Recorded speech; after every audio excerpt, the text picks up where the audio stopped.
تاکہ تمہیں آزمایا جائے کہ تم میں سے اچھے عمل والا کون ہے۔ ہم دارالعمل اور دارالامتحان میں ہیں۔ یہ زندگیاں بہت تیزی سے ہماری گزرتی چلی جائیں گی، اور وہ فرمان مخبر صادق صلی اللہ تعالیٰ علیہ وسلم آپ کے حوالے کرتا ہوں۔ حضور پاک صلی اللہ علیہ وسلم نے فرمایا ایک دور آئے گا قیامت کے قریب جب بچے جوان نظر آئیں گے اور جوان بوڑھے نظر آئیں گے۔ یہ وہی دور ہے۔ چھوٹے سے چھوٹے بچوں کو دیکھیں، وہ جوانی کی باتیں کرتے ہیں۔ پچھلے دور میں جوانوں کو جو باتیں معلوم نہ ہوتی تھیں، وہ آج کے 5 سال 6 سال کے بچوں کو ساری چیزیں معلوم ہیں۔ یہ مکمل موبائل آپریٹ کرنے کی تعلیم ان کو ہم سے زیادہ آتی ہے۔ یہ اس قدر جوان نظر آتے ہیں، اور جو جوان ہیں وہ جوانی میں تھک چکے اور بوڑھے لگنے لگ گئے۔ اپنے ہاتھوں جوانی برباد کیا اور بڑھاپا ان کے چہروں پر نظر آنے لگ گیا۔ تو یہ قیامت کی وہ اس نشانی کے بارے میں جو حضور نے فرمایا تھا، وہ دور آ چکا۔ لیکن میں آپ کے سامنے ایک بات عرض کر رہا ہوں، تم بیٹھو گے تو بھی زندگی گزرے گی، لیٹو گے تو بھی گزرنی ہے، دوڑو گے تو بھی گزرنی ہے، فیصلہ تمہارے پاس ہے۔ زندگی یوں گزر جائے گی، اور پھر وعدہ الہی آ جائے گا جس کو اللہ نے فرمایا ہر نفس کو موت کا مزہ چکھنا ہے، دنیا سے جانا ہے، اور تمہارا جو کچھ بھی اجر ہے اللہ کے ہاں قیامت کے دن دیا جائے گا۔ اور پھر جو شخص دوزخ سے بچا لیا گیا اور جنت میں داخل ہوا، وہی سب سے کامیاب زندگی گزارا۔ کامیاب ہے کون؟ وہ قیامت کے دن پتہ چلے گا۔ ہمارا دوزخ سے بچ جانا اور جنت میں داخل ہو جانا، یہی کامیابی ہے۔ اور اللہ تعالیٰ فرماتا ہے وَمَا الْحَيَاةُ الدُّنْيَا إِلَّا مَتَاعُ الْغُرُورِ۔ میرے اس پورے عنوان کا یہ حصہ اہم ہے۔ اللہ فرماتا ہے اور دنیا سوائے دھوکے کے سامان کے کچھ نہیں۔ جس نے دنیا بنائی وہ خود فرما رہا ہو، جو اس کائنات کا خالق ہے وہ خود فرما رہا ہو، یہ دنیا دھوکے کے سامان کے علاوہ کچھ نہیں۔ یعنی یہاں پر انسان اکثر دھوکہ کھا جاتا ہے۔ دھوکے کا مطلب یہ نہیں ہے کسی دوست سے دھوکہ کھا رہا ہے، بلکہ وہ پوری اپنی زندگی میں دھوکہ کھایا ہوا ہے۔ جس چیز کو اسے حاصل کرنا تھا، دنیا نے اس کا منہ موڑ کر کسی اور چیز میں لگا دیا ہے۔ یہ دھوکہ نہیں ہے تو اور کیا ہے؟ میں آپ کو ایک بات بتا دوں، آپ گھر سے نکلے تھے، سامان سب باندھ کر کے دلی جا رہے تھے، اسٹیشن پر کسی نے پکڑ لیا اور کہا آؤ چلو میں تمہیں ٹرین میں بٹھا دیتا ہوں، اور اس نے تمہیں دلی کی ٹرین کی بجائے تمہیں مدراس کی چنئی کی ٹرین میں بٹھا دیا، بیٹھ گئے تم۔ مجھے یہ بتاؤ یہ دھوکہ ہوا کہ نہیں ہوا تمہارے ساتھ؟ بہت بڑا دھوکہ ہوا کہ منزل تمہاری کہیں اور تھی، تم کہیں اور چل پڑے۔ دیکھنے کو ٹرین سیم دکھ رہی تھی، تم نے اس کی بات کا یقین کیا اور بیٹھ گئے، اور جب پہنچے تو پتہ چلا نہیں میں تو دلی پہنچا ہی نہیں، میں چنئی آ گیا۔ زندگیاں اسی طرح سے گزر رہی ہیں۔ تم جس راستے پر چل رہے تھے، اصل تمہاری منزل مدینہ طیبہ ہے، تمہارا سفر حضور پاک کے قدموں تک پہنچنا ہے، لیکن ایرا غیرہ آتا ہے اور تمہیں کسی دوسرے ٹریک پر ڈالتا ہے اور تم چل پڑتے ہو اس کی بات پر۔ اسی لیے قرآن نے کہا یہ دھوکے کے علاوہ کچھ نہیں ملتا یہاں پر۔ دنیا اور دنیا داروں پر تم کبھی بھروسہ نہ کرنا، تم اپنی منزل پر ہمیشہ توجہ رکھنا۔ تمہاری منزل یہ نہیں ہے۔ اسی لیے شاعر نے کہا تھا غلط روی سے منازل کا بعد بڑھتا ہے، مسافروں روش کارواں بدل ڈالو۔ تم ٹیڑھے میڑھے چلتے رہو گے تو منزل لمبی ہو جائے گی، فاصلہ دور ہو جائے گا، اس لیے چلنے کا طریقہ بدل ڈالو، تمہارا سفر آسان بھی ہو جائے گا اور منزل جلدی پہنچ جاؤ گے۔ اب جو بات مجھے کہنی تھی وہ یہ ہے، زندگی جب اتنی شارٹ ہے اور آزمائش کے لیے تمہیں یہاں بھیجا گیا ہے، تو مجھے ان نوجوانوں کو دیکھ کر کے کبھی درد ہوتا ہے جو رات بھر نکڑ پر بیٹھ کر کے اپنے وقت کو ضائع کر رہے ہوتے ہیں، جن کی زندگیاں انہوں نے اپنی جوانیاں اپنے ہاتھوں سے برباد کر رکھی ہیں۔ تمہیں پتہ ہے ایک رات جو ہماری زندگی میں آئی، آج کا دن، تم کروڑوں دولتیں لگا دو، یہ دن دوبارہ کبھی نہیں آئے گا۔ تمہاری زندگی میں کیا قیامت تک واپس نہیں آنا ہے اس دن کو۔ دنیا چل پڑی ہے، پیچھے کی طرف کبھی نہیں آئے گی۔ اللہ کا قانون ہے، یہ جو وقت گزر رہا ہے ہمارا، دوبارہ ہماری زندگی میں کبھی نہیں آنا ہے۔ لیکن کتنے مزے سے، کتنے ٹھاٹ باٹ سے نوجوان ہاتھ میں کچھ نہیں، آس پاس کچھ نہیں، عمل بھی کچھ نہیں، ایسے بے فکرے ہو کر کے زندگی گزارتے ہیں، تو سوچنا پڑتا ہے جس امت کو پوری دنیا آگ میں جھلسا چکی ہو، پوری دنیا اس امت کو اپنے نشانے پر رکھی ہو، اس امت کا غیور نوجوان رات بھر گیم کھیلتے ہوئے گزارتا ہے، اسے کسی چیز کا احساس نہیں۔ مجھے بتاؤ، کیا ہماری کیفیتیں ایسی نہیں ہو گئی ہیں جیسے برائلر چکن ہوتے ہیں، فارم مرغیاں ہوتی ہیں، ان مرغیوں میں سے قصاب کسی کو بھی پکڑتا ہے، کاٹتا ہے، دوسری مرغیاں تو چرنے میں مصروف رہتی ہیں، کوئی آواز نہیں ان کی، ایک مرغی کٹی، دوسری مرغی کٹی، وہ کٹتی چلی جاتی ہیں، باقی مرغیوں کو کسی چیز کا احساس نہیں۔ کیا یہ زندگی گزارنے کے ایسے طریقے نہیں ہو گئے؟ آج ہمیں روز اٹھنے کے بعد ایک نیوز پہنچائی جاتی ہے کہ تمہیں کاٹا گیا، تمہیں مارا گیا۔ نہ جانے ہم کتنی مسجدوں کے مینار گرتے ہوئے دیکھ رہے ہیں، کتنے اولیاء کاملین کے مزارات کو جلا کر خاک کرتے ہوئے دکھائے جا رہے ہیں، اور ہمارے امت کے ساتھ ہی نہیں، بانی اسلام کی عزت کے ساتھ مذاق، یہ روزانہ نہیں چل رہا ہے۔ یہ تمام حالات کے بعد اب مجھے فکر اس بات کی ہوتی ہے، میاں جب ہمارے گھر میں جنازہ رکھا ہوتا ہے تو ہم کھانا تک نہیں بناتے چولہے پر، گھر کے اندر، اور جب امت پر ایسے حالات گزر رہے ہوں تو کیا اس نوجوان کو یہ زیب دیتا ہے کہ وہ عیاشی میں رات گزارے؟ کیا اسے یہ زیب دیتا ہے کہ وہ نکڑ پر بیٹھ کر پوری رات کو تباہی کے اڈے پر گزارے؟ تمہارے ہاتھ میں تاش کے پتے، تمہارے ہاتھ میں شراب کی بوتلیں کیسے آ گئیں؟ یہ امت وہ ہے، تمہیں میں بتاؤں، جنگ تبوک ایک جنگ ایسی ہے حضور پاک صلی اللہ تعالیٰ علیہ وسلم کی زندگی پاک میں 900 کلومیٹر کا فاصلہ ہے مدینہ طیبہ سے۔ ہوا یہ تھا کہ ایک صحابی رسول حضور صلی اللہ تعالیٰ علیہ وسلم کے قاصد بن کر جا رہے تھے، اور بیچ راستے میں ایک عیسائی بادشاہ کے گنڈوں نے اس صحابی رسول کو گرفتار کیا اور ان کو ٹکڑے ٹکڑے کر قتل کر دیا۔ موب لنچنگ اس زمانے میں بھی ہو رہی ہوتی۔ یہ خبر جیسے ہی مدینہ طیبہ پہنچی، وہ لوگ ایسے نہیں تھے کہ انا للہ پڑھ کر خاموش ہو جاتے ہیں۔ صحابہ کرام کا جمع غفیر مدینے میں جمع ہوا، عرض کیا یا رسول اللہ صلی اللہ علیہ وسلم آپ کا حکم کیا ہے؟ نبی کریم صلی اللہ تعالیٰ علیہ وسلم نے صحابہ کرام کو بھیجا، اس میں سپہ سالار کی تعداد کئی صحابہ کی تھی، اور جب یہ لشکر جرار مدینہ طیبہ سے نکلا 900 کلومیٹر دور چل کر کے گئے، اور وہاں جا کر کے جن لوگوں نے حضور کے ایک غلام پر ہاتھ اٹھایا تھا ان کے بخیے کھڑا کر دیے، اور ان کو الٹ پلٹ کر کے آئے اور لوگوں کو یہ میسج دیا تھا کبھی حضور کے غلاموں کی طرف چھیڑ خانی نہ کرنا ورنہ پورا مدینہ باہر آ جائے گا۔ یہ یونٹی، یہ اتحاد، ان کے اندر یہ احساس میرے آقا صلی اللہ تعالیٰ علیہ وسلم نے پیدا کر رکھا تھا کہ کل مؤمن جسد واحد۔ حضور صلی اللہ تعالیٰ علیہ وسلم نے فرمایا کہ پورا جتنے مومن ہیں وہ سب ایک جسم کی طرح ہیں، ایک جسم کی طرح ہے۔ اذا اشتکى عضو تداعى له سائر الجسد بالسحر والحمى، جیسے ایک پارٹ کو اگر درد ہوتا ہے تو پورے جسم میں بخار آتا ہے۔ مومنوں کی کیفیت یہ ہونی چاہیے، لیکن احساس دھیرے دھیرے ختم ہوتا چلا گیا۔ آج ہماری پستی کا ایک سبب یہ بھی بتایا جاتا ہے، جس کو شاعر نے کہا تھا قوت فکر و عمل پہلے فنا ہوتی ہے جب کسی قوم کی شوکت پہ زوال آتا ہے۔ سوچنے سمجھنے کی صلاحیت پہلے ختم ہو جاتی ہے، آدمی سوچتا نہیں، سمجھتا نہیں، بس اپنے وقت کو ضائع کر رہا ہے، برباد کر رہا ہے، بیٹھا ہوا ہے، گپیں لگا رہا ہے۔ میں آپ کو بتاؤں، ہماری عمروں کا احتساب ہونا چاہیے۔ ہماری زندگی کو گن کر کے دیکھیں، کتنے سال کے ہیں ہم؟ 25 سال، 30 سال، 35 سال، 40 سال، اور اس کے بعد گنو ہم سے کیا ہو سکا ہے اس دنیا میں، ہم اس دنیا میں کیا کر چکے اب تک؟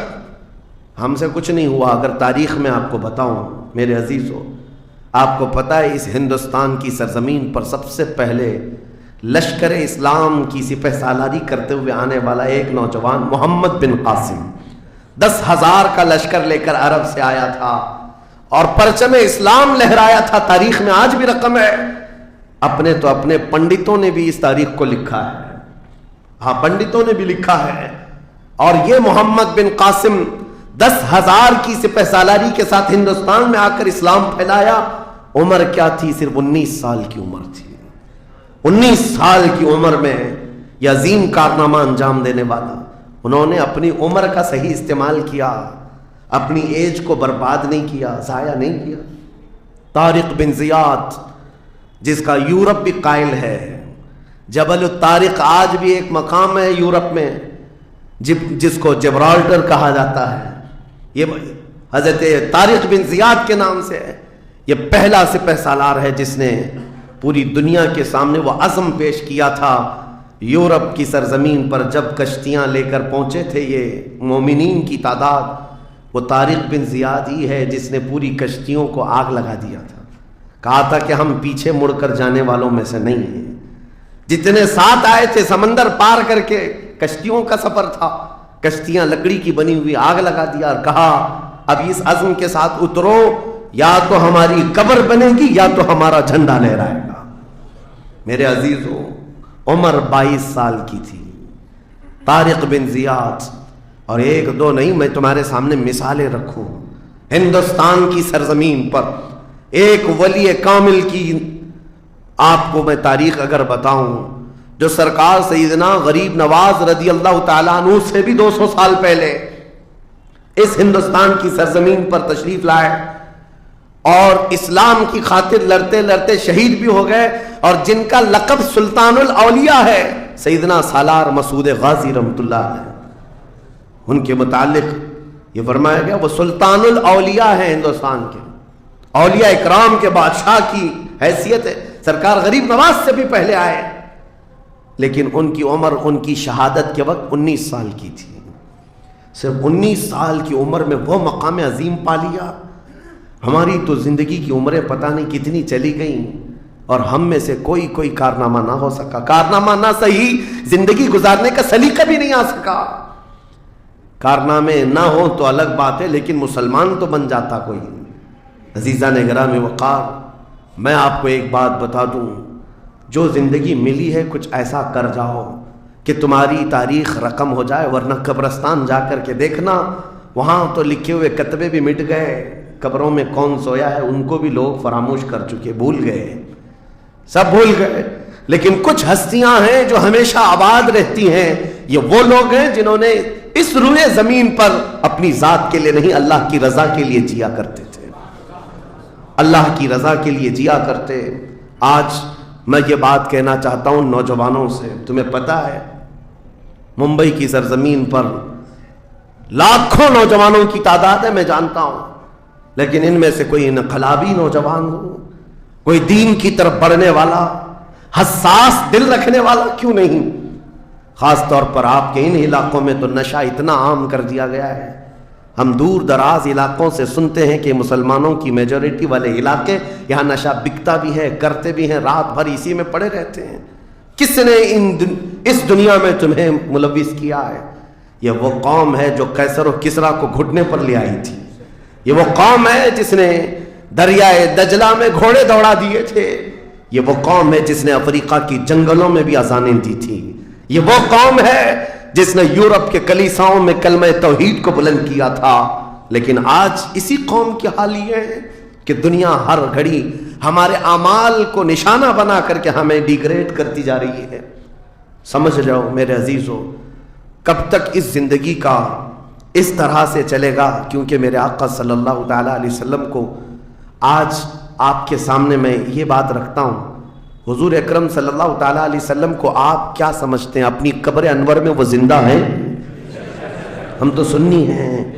حضور اکرم صلی اللہ تعالیٰ علیہ وسلم اپنی قبر پاک میں زندہ ہیں، لیکن یہ بات بھی سمجھ کے چلو، حضور نے فرمایا ہر جمعرات کو میری پوری امت کے اعمال میرے پاس پیش کیے جاتے ہیں، تم میں سے، ہم میں سے، سب کے اعمال ہر جمعرات کو حضور کے پاس فرشتے سناتے ہیں، فلاں بن فلاں نے ہفتہ بھر یہ کام کیا ہے۔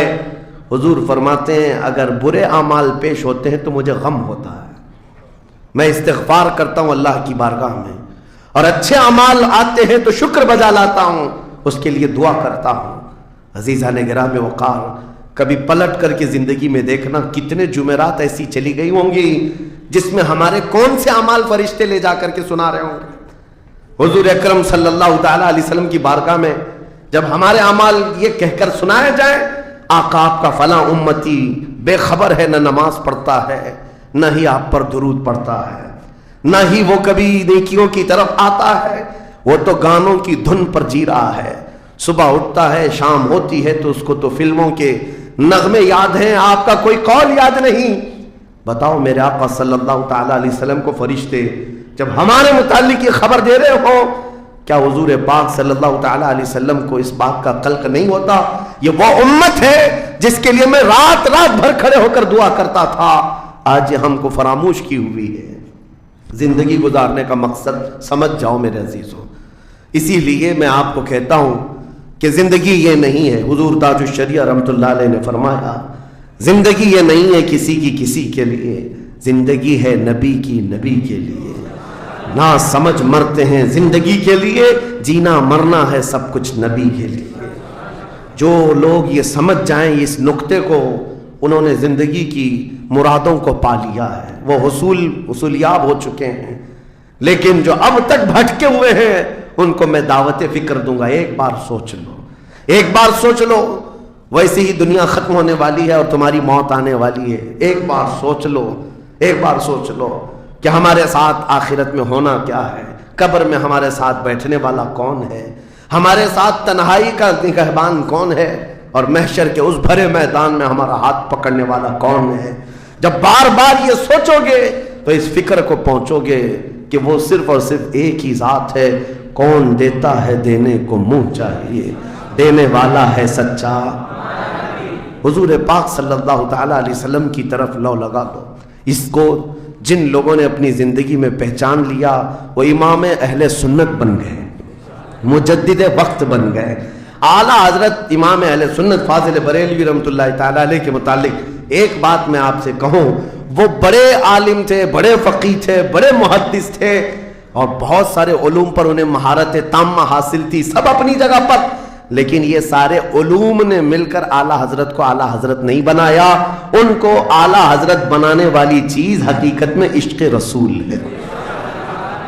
حضور پاک صلی اللہ تعالیٰ علیہ وسلم سے بے انتہا لگاؤ، یہ مقام پیدا کر دیتا ہے، یہ مقام۔ ورنہ عالم تو بہت سارے، کتابیں لکھنے والے بھی بہت سارے، لیکن جس نے عشق کی بولی بولی دنیا اس کو پہچاننے لگ جاتی ہے، دنیا اسے پہچاننے لگ جاتی ہے۔ زندگی کا مقصد وہ سمجھ گئے کہ ان کی غلامی کرنے میں ہی یہاں پر عروج و ترقی ہے۔ اسی کو خان وعدہ اعلیٰ حضرت سے ان کے پوتوں تک بھی یہ فکر پہنچی۔ تاج الشریعہ نے فرمایا بلحوثن سیم و زر کی بندگی اچھی نہیں، ان کے در کی بھیک اچھی، سروری اچھی نہیں۔ تم جو سوچ رہے ہو زندگی کے طور طریقے ایسے ہونے چاہیے، ویسے ہونے چاہیے، گزار لو جتنے دن چاہے، بڑے بڑے بنگلوں میں، بڑی بڑی گاڑیوں میں، بڑی جائیدادوں میں، لیکن زندگی میں وہ عزت نہ پاؤ گے جو میرے مصطفیٰ کے قدموں میں ملے گی، جو حضور کی غلامی میں ملے گی، وہ عزت نہیں پا سکتے۔ عزیزان گرامی وقار، نبی کریم صلی اللہ تعالیٰ علیہ وسلم کے ان صحابہ کو دیکھتے ہیں جنہوں نے زندگی کو ضائع نہیں کیا، ایک پل بھی ضائع نہیں کیا۔ آج میں آپ کو اسی لیے کہہ رہا ہوں موت آنے والی ہے، اس سے پہلے ایک وقت بھی، ایک لمحہ بھی ضائع ہونے مت دینا، برباد ہونے مت دینا۔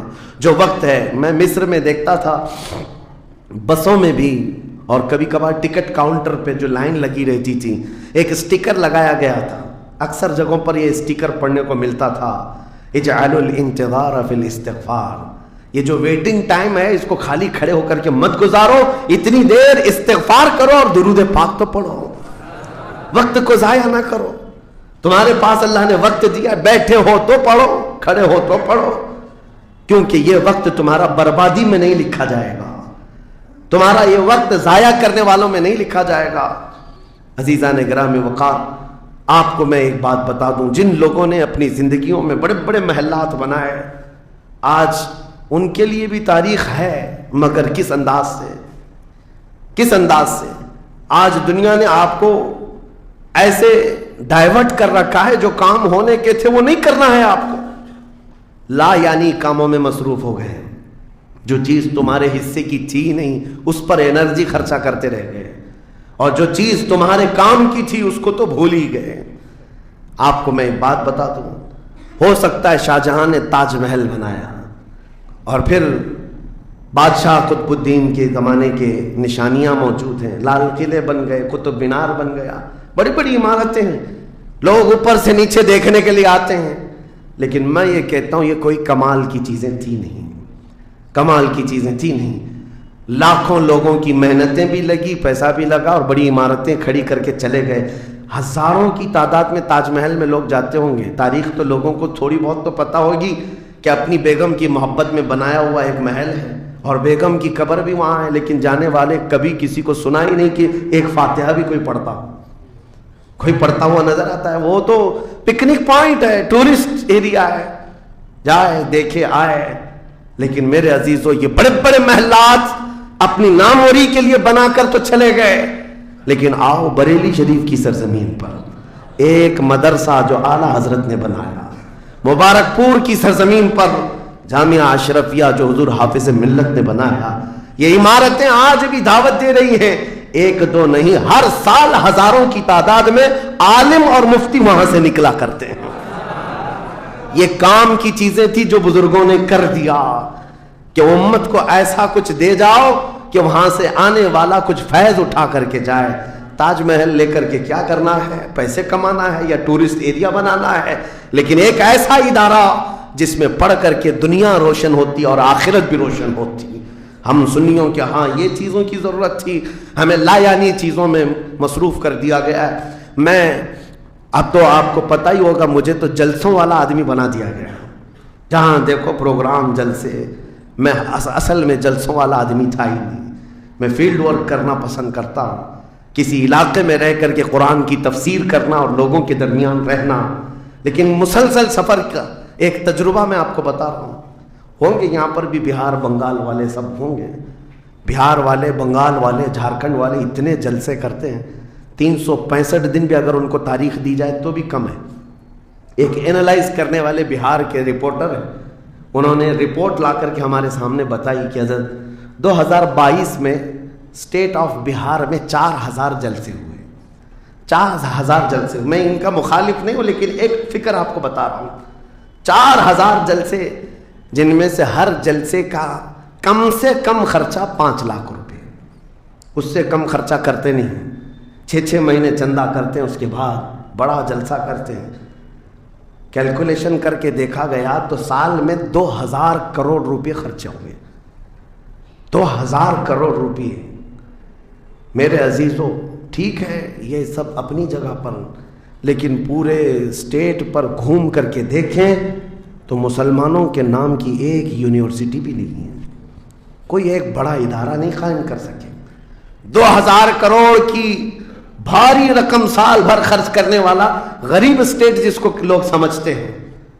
میرے عزیزو، میں یہ بات اس لیے عرض کر رہا ہوں، جن چیزوں میں تمہارا ذہن الجھ گیا یہ وہ تمہارے کام کی نہیں تھی۔ اعلیٰ حضرت نے بہت پہلے فرمایا تھا، یہ دنیا کا حال یہ ہے، شہد دکھائے زہر پلائے۔ یہاں پر چکا چوند دکھنے والی چیزیں وہ تمہارے حق کی نہیں ہے۔ اور ممبئی والے کیا کرتے ہیں؟ وہ تو بہار والے جلسوں میں ہیں، ممبئی والے کھچڑا کمپٹیشن کرتے ہیں۔ ہاں، اس محلے میں 51 دیگ بنی ہے تو ہمارے ہاں 60 دیگ بنے گی، 70 دیگ بنے گی۔ اور کھاتا کون ہے؟ جو پہلے سے کھائے ہوئے لوگ ہیں، دن بھر 5 ٹائم کھانے والے لوگ ہی کھچڑا کھا رہے ہیں۔ ثواب تو ان کے لیے تھا اس غریب کو کھلانے پر جس کے گھر میں ایک روٹی ہے تو دوسری روٹی نہیں ہے۔ کھلانا بالکل ثواب ہے، حدیثوں میں ملتا ہے، کھلانے سے بڑھ کر کے ثواب نہیں ہے، پہنانے سے بڑھ کر۔ سرکار غوث پاک کا یہ فرمان بھی ہے، میں نے ساری نیکیوں کو الٹ پلٹ کر کے دیکھ لیا، رحمان کو 2 نیکیاں سب سے زیادہ پسند ہیں، ایک بھوکوں کو کھلانا، ننگوں کو پہنانا، یہ 2 چیزیں۔ لیکن یہاں پر کن لوگوں کو کھلایا جا رہا ہے؟ ہم ہی لوگ تو کھاتے ہیں۔ ہمارے گھر میں بھی کھانا بن رہا تھا، ایک دن سڑک پہ بنا لیا، انٹرٹینمنٹ کر رہے ہیں۔ اور اس پر آپ یہ نہ سمجھیں کہ میں ان تمام چیزوں کا مخالف ہوں، کرو جتنی حیثیت ہے اتنی کرو، لیکن یہ نہیں ہے کہ ہمارا سارا کا سارا دار و مدار اسی پر ہے۔ سنیت اسی کا نام نہیں ہونا تو یہ چاہیے تھا کہ ہمارے پاس ایسا مضبوط قلعہ ہوتا جو ہر زمانے میں میرے مصطفیٰ کی عزت پر پہرا دینے والے سپاہی وہاں پر تیار ہو رہے ہوتے۔ ہمارے پاس نہیں ہے ان تمام چیزوں کی، اس لیے مجھے درد ہوتا ہے اس بات کا کہ ہم نے جن چیزوں کے لیے اللہ تعالیٰ سے امانت لی تھی، ہمیں اللہ تعالیٰ نے نوازا تھا، وہ ہماری رقم بھی غلط جگہ جاتی ہے، ہماری زندگی کا وقت بھی غلط جگہ جا رہا ہے۔ عزیزان گرامی وقار، ان سب چیزوں کا سوال ہوگا قیامت کے دن ہم سے، ہر چیز کا سوال ہوگا۔ اگر ہم نے وقت کو ضائع کیا ہے اور اپنا مال بھی غلط جگہ استعمال کیا ہے، ہر جگہ ہماری پکڑ ہوگی، ہماری پکڑ ہوگی۔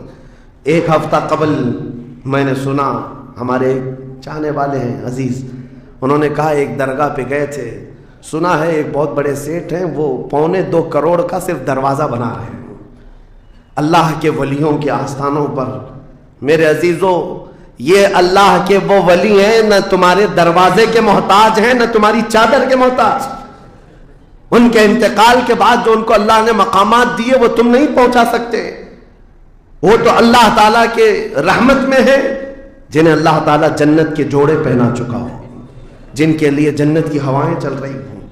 ان اولیاء کے مشن کو زندہ کرنا حقیقت میں ایصال ثواب ہے۔ ان کے لیے سب سے بڑی نظر و نیاز یہی ہے۔ ماررہ مطہرہ میں حاضر تھا، بڑی خوشی ہوئی، صاحب سجادہ نے بڑھ کر کے یہ اعلان کیا تھا، آنے والے زائرین جتنے سنی آتے ہیں، ہم ان سب سے کہتے ہیں کہ ہمارے اولیاء جتنے یہاں آرام کر رہے ہیں، ان اولیاء کو جو چادریں ڈالنی تھی وہ ہم ڈال چکے، تمہاری طرف سے اب کسی چادر کے لانے کی ضرورت نہیں، اور اگر لانا ہی چاہتے ہو ایک دوپٹہ لے جاؤ اور غریب بہن کے سر پر اڑا جاؤ۔ یہ پیغامات تھے خانقاہوں کے، حقیقت میں یہی امت کا کام ہے۔ عزیزان گرامی وقار، لا یعنی کاموں میں پڑھ کر کے ہمارا وقت جو برباد ہوا اس کی تلافی مشکل ہے، بہت مشکل ہے۔ اس لیے میں صرف یہ میسج دینا چاہوں گا کہ زندگی کے اس پوائنٹ پر آج ہم آ چکے ہیں جہاں آندھیاں، طوفان، ہر طرح سے ایک بہت بڑی آزمائش میں ہم گرفتار ہیں۔ کن کن چیزوں کا علاج کیا جائے سمجھ میں نہیں آتا۔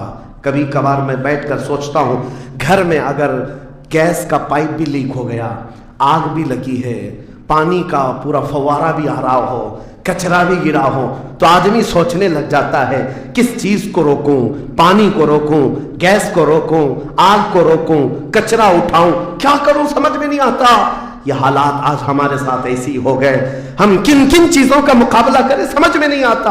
اور پھر اس پر مزید جب ہم اپنی قوم کی طرف دیکھتے ہیں، یہ تو گیم چلاتے ہوئے مزے سے بیٹھے ہوئے ہیں، ایسا لگتا ہے انہیں کسی چیز کی فکر ہی نہیں۔ شاعر نے کہا تھا، جگہ جگہ کے تھک چکے ہیں تمہیں یہ ہنگامے، نشاط لذت خواب گراں بدل ڈالو، اٹھو وہ گر نہ حشر نہ ہوگا پھر کبھی، دوڑو کہ زمانہ چال اپنی چل گیا۔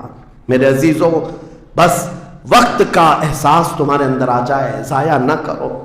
میرے آقا صلی اللہ تعالیٰ علیہ وسلم کی ایک بات میں تمہیں بتا دیتا ہوں۔ آپ یہ سوچتے ہیں بہت سارے نوجوان خالی فالتو اسی لیے بیٹھے ہوئے، میرے سٹیٹس کے مطابق کام نہیں ملتا، میرے سٹینڈرڈ کے مطابق مجھے کام نہیں ملتا، برباد کیے جا رہے ہیں اپنی زندگی اور لوگوں پر بوجھ بنے ہوئے ہیں۔ میں ان کے بارے میں بتاتا ہوں۔ سید الانبیاء رسول مختار صلی اللہ تعالیٰ علیہ وسلم اگر وہ چاہیں تو روزانہ ان کے گھر جنت کا دسترخوان اترے، اگر وہ چاہیں تو سونے اور چاندی کے محلات میں زندگی گزاریں، لیکن جانتے ہو نبی کریم صلی اللہ علیہ وسلم ایک دن سیدہ فاطمہ الزہرا کے گھر آئے، دیکھا حسنین کریمین تاک میں دبکے ہوئے بیٹھے، پیٹ پیٹ سے لگا ہوا ہے، آنکھیں اندر ہیں، حضرت فاطمہ بھی بیٹھی ہوئی، آواز کسی کی نہیں۔ حضور رحمت عالم صلی اللہ علیہ وسلم نے پوچھا، فاطمہ کیا حال ہے، گھر میں خاموشی کیوں ہے؟ سیدہ کائنات نے کہا، ابا جان پچھلے 4 دن سے ہمارے گھر میں کوئی کھانا نہیں۔ حضور پاک صلی اللہ تعالیٰ علیہ وسلم نے یہ نہیں فرمایا کہ ابھی بلاتا ہوں جبرائیل کو، ابھی دسترخوان لاؤ، ابھی میرے گھر کے کھانے کے انتظامات کرو۔ چاہتے تو حضور آرڈر دے دیتے، ساری نعمتیں آ جاتی، لیکن حضور نے کیا فرمایا سنو۔ فاطمہ الزہرا سلام اللہ علیہا سے کہتے، فاطمہ انتظار کرو، تمہارا بابا جائے گا، یعنی خود اپنے بارے میں کہتے ہیں، میں جاتا ہوں، دیکھتا ہوں کوئی مزدوری مل جائے، میں کام کر کے اپنے بچوں کو کھانا لے کر کے آؤں گا، کام کر کے کھانا لاؤں گا، مانگ کر کے نہیں۔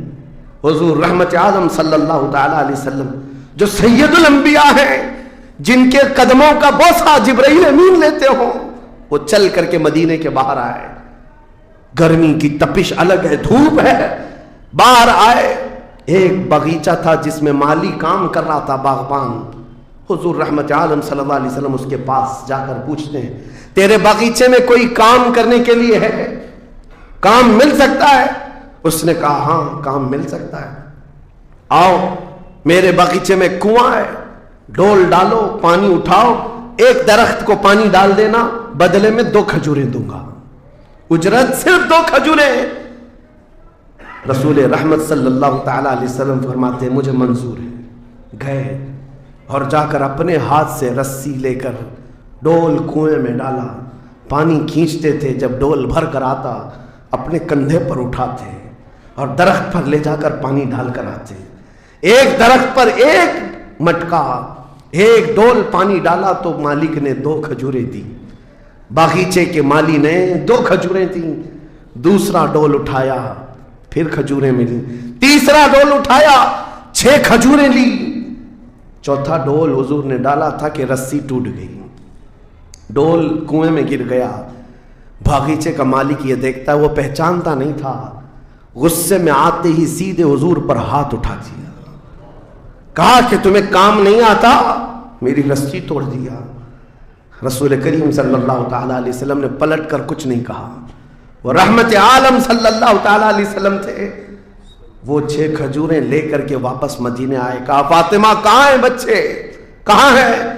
یہی 6 کھجوریں حضور نے لا کر اپنے منہ سے چبا کر ان بچوں کے منہ میں ڈالا اور کہا آج تک روئے زمین پر کوئی نبی ایسا نہیں آیا، 1,24,000 کم و بیش نبیوں میں ہر نبی نے اپنے ہاتھوں کی کمائی کھائی ہے، اپنے عمل کی کمائی کھائی ہے۔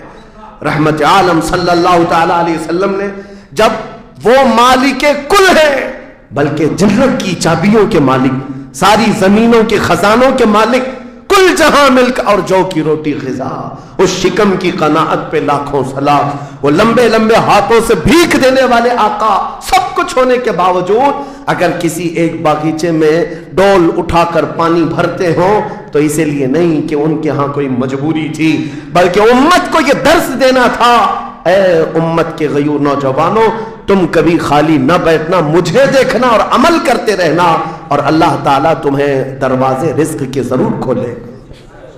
خالی بیٹھے ہوئے وقت برباد کرنے والے لوگوں کو میں اکثر یہ بات سناتا ہوں، اے میرے عزیزوں، مسلمان محلوں میں جہاں سے بھی گزرو حال یہی ہے، رات کو 4 بجے تک ان کے ہاں روشنیاں، کس بات کے لیے؟ میاں کیا فکر ہو رہی ہے، کس بات کی یہاں میٹنگ چل رہی ہے، چرچے کس بات کے؟ امت کی تباہی کے چرچے، کس بات کے گپیں لگ رہی ہوتی ہیں؟ کچھ نہیں۔ ان دوسری قوموں کو دیکھو جو فجر سے پہلے اٹھ کر کاموں پر بھاگ جاتی ہیں، سورج ڈوبنے سے پہلے وہ گھروں پر آ جاتے ہیں۔ آج تمہارے اخلاق و کردار کسی اور نے لے لی، اڈاپٹ کر لیے، اور تم کو لوگوں کو ایسا چھوڑ دیا گیا بے قائد کے، بے قیادت کے۔ بہرحال میرے عزیزوں، بدلنا چاہیں تو آج بھی ہم بدل سکتے ہیں، صرف ایک نقطہ ہے بدلنے کے لیے، ایک نقطہ ہے۔ میری باتیں چھوڑ دو، مقررین کو سنتے ہو سکتا ہے لوگ یہ کہتے ہیں مولانا لوگ ایسا بولتے ہیں ویسا بولتے ہیں، تمہاری فکریں سب اپنی جگہ پر۔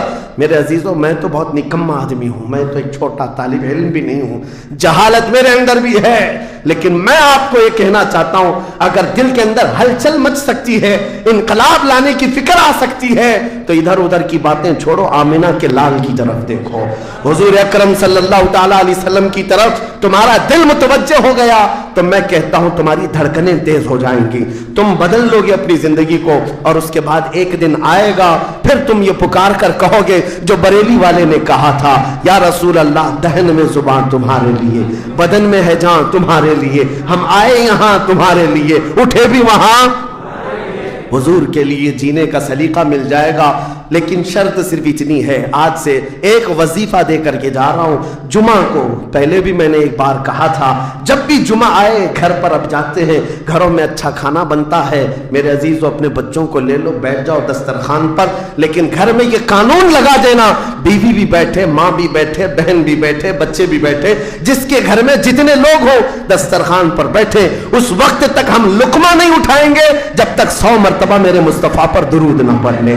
حضور صلی اللہ تعالیٰ علیہ وسلم کو یاد کرنے کا ماحول گھروں میں آ جائے، پھر دیکھنا زندگی کی بہاریں تم اپنی زندگی میں دیکھ لو گے. ہر گلی میں انشاءاللہ العزیز یہ ماحول بن جائے، پھر کوئی باہر سے آیا ہوا اجنبی تمہارے محلہ میں آ کر کہے گا یہ ممبئی کا محلہ نہیں، مدینے کی گلی نظر آتی ہے، یہاں سے خوشبو مصطفیٰ نظر آتی ہے. ہماری عورتوں کے اندر، ہماری بچیوں کے اندر پردے کی پابندیاں ہماری تقریروں سے نہیں، حضور کی محبت سے آ سکتی ہے. نوجوانوں کے اندر نشہ سے نفرت تقریروں سے کم، لیکن میرے مصطفیٰ کی محبت سے آ سکتی ہے. کیونکہ حدیثوں میں ہم نے پڑھا ہے وہ مدینے کے لوگ جو 50 سال پرانی شراب پیتے تھے، ایک فرمان مصطفیٰ کیا آیا، انہوں نے اپنے پرانے مٹکے تک توڑ ڈالے، لبوں تک لگی ہوئی شراب کو پٹک دیا کہ اب نہیں، اس لیے کہ مخبر صادق نے فرما دیا ہے، رحمت عالم نے فرما دیا ہے، یہ محبت کا تقاضا تمہیں ہر برائی سے دور لے آئے گا. اسی کو اقبال نے کہا تھا کہ محمد سے وفا تو نے تو ہم تیرے ہیں، یہ جہاں چیز ہے کیا لوح و قلم تیرے. ہر چیز کا علاج اس میں مضمر ہے، ہر چیز کا علاج اس میں پوشیدہ ہے. سچ کہا کرتے تھے بچپن میں جو شاعر ہم سنتے آتے تھے، ہر درد کی دوا ہے صلی علی محمد، تعویذ ہر بلا ہے صلی علی محمد. حضور کا نام پاک ہر درد کے لیے دوا بھی ہے، شفا بھی ہے، اور بیماریوں سے چھٹکارے کے لیے کنسنٹریشن، ایک جگہ توجہ مرکوز کر لو. آج سے اپنے دل میں یہ احساس پیدا کرو میں اس کا اس کا نہیں ہوں، لوگوں نے مجھے بنا رکھا ہے، یا اس کا فین ہے اس کا فین ہے، نہیں. بیدم وارسی کو پڑھو، کیا کہتے تھے اللہ والے میرے عزیزوں، کہتے ہیں بارگاہ مصطفیٰ میں یوں عرض کرتے ہیں، سگے طیبہ سب کہہ کے پکارے بیدم، یہی رکھیو میری پہچان مدینے والے. یہ دعا کرتے تھے بیدم وارسی کہ اے اللہ کے نبی، اے مدینے کے تاجدار، ساری دنیا مجھے میرے باپ کے نام سے نہیں، مدینے کا کتا کہہ کر کے پہچانا کرے. اپنی پہچان یہ بنا لیا کہ دنیا مجھے دیکھے تو آپ کے نام سے جوڑ کر کے دیکھے، یا ان کا غلام ہے یا ان کا غلام ہے. اس بات پر تمہیں بھی فخر ہونا چاہیے. زندگی ایسی گزارو کہ دنیا تمہیں کسی اور کا نہیں، تاجدار مدینہ کا غلام کہنے لگ جائے. لیکن لوگوں کو آج تکلیف ہوتی ہے، تم تو اپنا سب کچھ بدلنے لگ گئے، داڑھی بھی نکال دو، ٹوپی بھی نکال دو، سیکولر بن کر کے گھومو تاکہ کوئی پہچان نہ پائے. تم خود پہچان نکالنا چاہتے ہو. میرے عزیزو، فخر کے ساتھ میں کہتا ہوں، آج ظالموں کو چوٹی رکھنے میں شرم نہیں آتی تو تمہیں حضور کی داڑھی رکھنے میں کیا شرم آئے گی. فخر سے کہو دنیا میں میری داڑھی میری ٹوپی یہ میرا عمل نہیں ہے. دنیا اگر ننگا گھومنے پر فخر کرتی ہے تو میں آمنہ کے لال کے اخلاق پر فخر کرتا ہوں. فخر ہونا چاہیے کہ نہیں ہونا چاہیے. زندگی گزارنے کے طور طریقے یہ ہیں، ہم بہت جلدی حضور کے پاس جانے والے ہیں، بہت جلدی قبروں میں ان کی زیارت کرنے والے ہیں، بہت جلدی ہماری آنکھیں بند ہوں گی اور قبر میں لے جایا جائے گا اور وہاں پر حضور کا دیدار ہونا ہے. عقیدہ ہے یا نہیں؟ حضور کا دیدار ہونا ہے. تو میرے عزیزو، آج جمعہ کے لیے آتے ہو تو کپڑے بدل کے آ جاتے ہو، عطر لگا کے آ جاتے ہو، سرما لگا کے آتے ہو. زندگی ایسی گزارو جس دن ملک الموت بلائے چلو چلنا ہے حضور کے پاس تو تیار رہو وہ چہرہ لے کر جانا ہے جو حضور کو دکھانا ہے، جو حضور کو دکھانا ہے. سنی تو وہ ہے جو مرنے سے بھی نہیں ڈرتا اور یہ کہتا ہے کہ قبر میں جانے کے بعد بھی فرشتوں سے ہم یہی کہیں گے، اب تو پائے ناز سے اے فرشتوں کیوں اٹھو، مر کے پہنچا ہوں یہاں اس دل ربا کے واسطے، مر کے پہنچا ہوں یہاں اس دل ربا کے واسطے. حضور کے لیے جینے والا کبھی موت سے بھی نہیں بھاگتا، ڈرتا نہیں ہے. موت ان کے لیے حادثہ ہے جن کو جلنا ہے جلنا ہے جلنا ہے. ہمارے لیے حادثہ نہیں ہے. ہمارا عقیدہ یہ ہے ہم ادھر آنکھیں بند کریں گے ادھر زیارت مصطفیٰ ہوگی، حضور اکرم صلی اللہ علیہ وسلم کی رحمت میں جائیں گے. موت سے ڈرو مت، بھاگو مت. میرے عزیزوں، کسی انجان جگہ جا رہے ہو تو ڈرنا چاہیے. ہمارا ماننا یہ ہے جس دن ہم جائیں گے حضور بھی ہوں گے، صحابہ بھی ہوں گے، غوث و خواجہ بھی ہوں گے. انشاءاللہ العزیز زندگی ایسی گزارو کہ ان اکابرین کی جماعت میں ہم جائیں گے اور میرے آقا صلی اللہ تعالیٰ علیہ وسلم ہمیں قبول کر لیں گے. حضور تاج الشریعہ رحمت اللہ تعالیٰ علیہ اپنے جانے سے پہلے یہ فرما کر کے گئے اپنے ایک نعتیہ دیوان میں، یا رسول اللہ میں مروں تو میرے آقا یہ ملائکہ سے کہنا اسے کوئی مت جگانا، ابھی آنکھ لگ گئی ہے، ابھی آنکھ لگ گئی ہے. اللہ کریم ہمیں وہ زندگی عطا فرمائے جو دنیا کی تھکن سے چور ہو کر جب جب آخرت کے سفر پر جائیں تو میرے آقا کی رحمت والی جھولیاں ہمیں سامنے نظر آئے، میرے آقا کا حسین چہرہ پاک ہمارے قبروں میں نظر آئے۔ اللہ کریم ہم سب کو زندگی ضائع کرنے سے محفوظ فرما دے، ہمیں کام والا بنائے، نفع والا بنائے، ہر طرح سے مولا امت مصطفیٰ کا حق ادا کرنے والا نوجوان بنائے، اور قیامت کے دن مولا کریم ہمارا حشر مصطفیٰ کریم کے صحابہ کے ساتھ فرمائے، ان کے جھنڈے تلے ہم سب کو مولا تعالیٰ ایک ساتھ جمع فرمائے۔ دعا یہ کرتے ہیں صبا وہ چلے کہ باغ پھلے، وہ دن وہ پھول کھلے کہ دن ہو بھلے، لوا کے تلے ثنا میں کھلے رضا کی زبان تمہارے لیے، لوا کے تلے ثنا میں کھلے ہم سب کی زبان یا رسول اللہ تمہارے لیے۔